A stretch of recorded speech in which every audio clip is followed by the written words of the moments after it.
This is the sound of a car crashing into a parked car at 30 miles an hour. Here it is again in slow motion. That strange sound was the backseat passenger who wasn't wearing a seatbelt hitting the seat in front. That thud is the sound of the passenger's head hitting the driver. That's the sound of the driver being crushed by the weight of the passenger. The weird cracking was the passenger's thigh bone breaking as their knees hit the seat.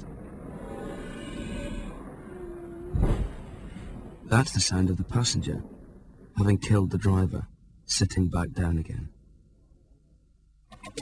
And that's the sound of a rear seatbelt being fastened.